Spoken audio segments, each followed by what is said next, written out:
Hey, thanks for checking out my video.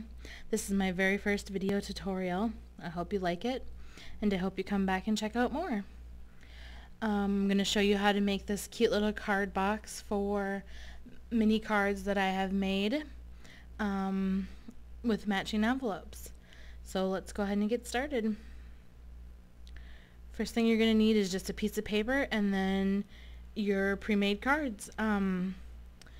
We're going to use the envelope to make them, and the reason I use the envelope instead of having exact sizes, exact measurements, is because I make mine different sizes all the time, so it's just easier just to go right off of the envelope itself. So I laid it down and I marked just a skosh longer than what it was, and then I drew a line, and then from that line we're going to add an inch so that the width of our box is about an inch. And then we draw the other line. And now I'm measuring the length that I made the first side, because you have to make the second side the exact same size so that they're the same height when it stands up. I think mine was about 4.5 inches for this one. And then we're going to cut the little tiny bit that remains there off. You can do all your measuring and whatnot at the same time, but I chose to do it one side and then cut and score. So we're going to cut off this little tiny bit because we don't need it. Okay, and then we're going to place the paper back in there. You can see my lines. I'm going to place it in there on the lines, and then we're going to use the bone folder to score it on both sides, or both lines, to make it easier to fold it when we're done. Okay, then we're going to take it out and we're going to place it back down on our grid, and we're going to get the envelope again. Oh, first we're going to mark up 1 inch on the side, and then we get the envelope and we place it at the 1 inch mark, and then we draw a little mark just a hair over, just so it's just a little bit bigger than what we started with, and then from that last mark we're going to do another inch. Okay, and then we're going to draw the lines. You don't have to draw the lines. If you just need the little marks, you could do it that way too. Whatever it's easier for you. Then we're done with this. We're going to get our cutter again. We're going to put it back in the cutter, and we're going to cut off the end that we don't need, and now you can see what we're left with.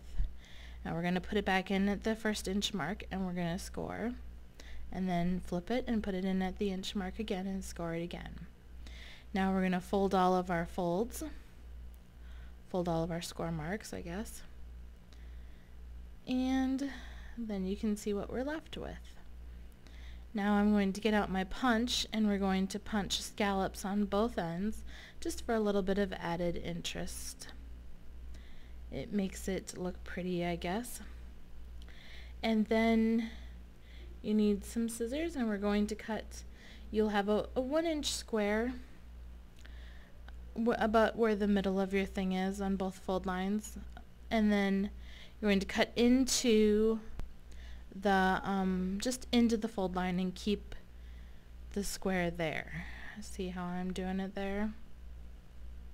Okay, and then once you're done with that, we're going to decorate it. It's much easier to decorate it before you put it together, because once it's together you won't be able to apply as much pressure. So I chose to decorate mine with a few white flourishes. I'm using just a white stamp pad, and the stamp I believe is one that I got at Michael's for $1. I don't know the name of it or anything. I'm not a stamp collector. I'm not a stamp user very much, so I don't have very many, so I use this flourish a lot. And then I'm just using a regular white stamp pad, and if you were going to emboss them normally, you would stop and emboss, you do a few, but this ink pad that I have stays wet for a really long time, which sometimes it's a good thing and sometimes it's not. For this instance, it was a good thing because all the ink stayed very wet. so the powder sticks to it. Now I'm using the embossing powder and sticking it to it. And apparently it had a little skip in the video, so it did it twice. Anyways, you can see how much brighter the white gets now. I really like the look of that. I think it makes it look much prettier, plus I love the texture that it gives it. So now I'm putting that away, because if I don't, it'll get spilled. So now I'm getting out my heat gun and I'm going to heat set them, or melt them all. And once that's done, we're going to put it together. It's very, very simple. Very easy card, or very easy card box. A very easy way to give away a set of cards.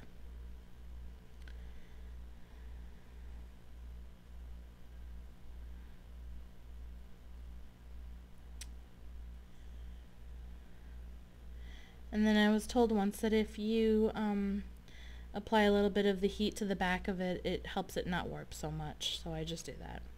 Now we're putting a little adhesive on the strips, on the 2 squares that we cut, and we're going to stick those to the back flaps. Notice how I'm doing the side that's not decorated. I'm sticking those up to the bottom flap. And I'm sorry it goes off camera, but you'll get to see what I mean in a second. It's just sticking them to the back flap for now. There. And then I put it together just to see how it looked. So that's what it's going to look like when it's finished, but not for now. We have to apply to the front flaps. And I always like the front to go over the back so that, you know, the front of it looks a little better. So I'm applying adhesive to just the flaps. And then I'm sticking them on. And you can see, there you go. And then there we have the box. Now I decided that it needed a little something, so I got out a nice big thick white ribbon. And I'm just going to tie that onto it. Really, really hard to tie onto it. Sorry I'm fumbling with it so much in front of the camera. Hopefully my next video will be much, much better. I will have learned from the mistakes that I made on this one. Now I was really unhappy with the knot because it just doesn't look very good. So while I was fumbling with it, I realized that I could turn it inside out and it actually looked better. So that's what I did.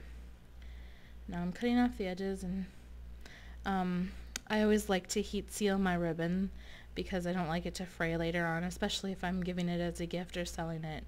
So I just take the lighter and run it along the edges of the ribbon, and it kind of melts it a little bit and keeps it from fraying anymore then. So there you have the card box, and here are the cards that I'm placing into it. I think I put about 6 cards in there and 6 envelopes, and there is some texture to them and they still fit. Thank you very much for watching my video, and I hope you enjoyed it.